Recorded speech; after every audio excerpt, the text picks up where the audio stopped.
አስርተ ዓመታት ደረስን 20 ሞላን እንኳን አደረሰን። 20ኛው የኢትዮጵያ ብሔሮች ብሔረሰቦችና ሕዝቦች ቀን ህዳር 29 በሆሳዕና እንደገና ድምቀት አብሮነት እንደገና በወጣቷ የማዕከላዊ ኢትዮጵያ ክልል ዋና ከተማ በሆሳዕና ከድፍን ኢትዮጵያ የሚመጡትን ታዳሚዎች ለመቀበል የጉራጌ፣ የሃዲያ፣ የስልጤ፣ የከምባታ፣ የሃላባ፣ የየም፣ የጠምባሮ፣ የዶንጋ፣ የማረቆና የቀቤና ብሔረሰቦች ሽር ጉድ እያሉ ነው። በዝንቅ ቀለማት ደምቀን በብዝሃነት ያጌጥን በፍቅር የተጋመደ ዘመናትን የተሻገረ የታሪክ አሻራ ያለን ኢትዮጵያውያን በጋራ የምንደምቅበት በዓል ሀገራዊ መግባባት ሰምሮ ህብረ ብሔራዊ አንድነታችን ይጠነክር ዘንድ እንመክራለን። በጋራ እንደምቃለን። ሆሳዕና ተሞሽራ እየጠበቀች ነው። ከአራቱም ማዕዘን ሲመጡ ጥያ ዓለም አቀፍ መካነ ቅርስ አርሄቡ ሲሎት ዘመን ቀድሞ የዘመነው የጉራጌ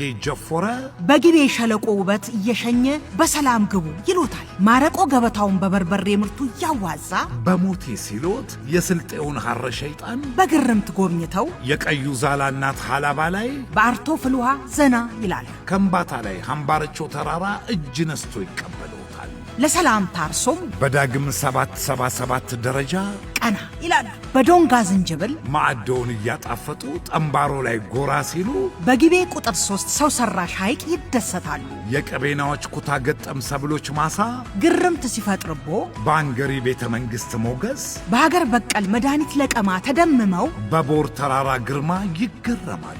እንዲያ ብለው ሃዲያ ሲደርሱ የስንዴ ዛላዋን የቡዳ መዳ ሐይቆችና መስቦችን ይዛ ኮሪደሯን አሳምራ ሆሳዕና በአዲስ ገጽታ ትጠብቀውታለች። የሥራ ፈጠራ ማኅበረሰብ መገኛ፣ የኅብረ ብሔራዊነት ማሳያ፣ የቁጠባና አብሮ የመሥራት ልምድ መገኛ፣ በብዝሃ ማዕከላት የደመቀች በዓሉን ምክንያት በማድረግ በክልሉ የብዝሃ ማዕከላት ከተማ አንዷ በሆነችው ወልቂጤ ከህዳር 22 እስከ 27 የሚቆይ የንግድ ትርኢት ባዛርና የባህል ኤግዚቢሽን ይጠብቁታል።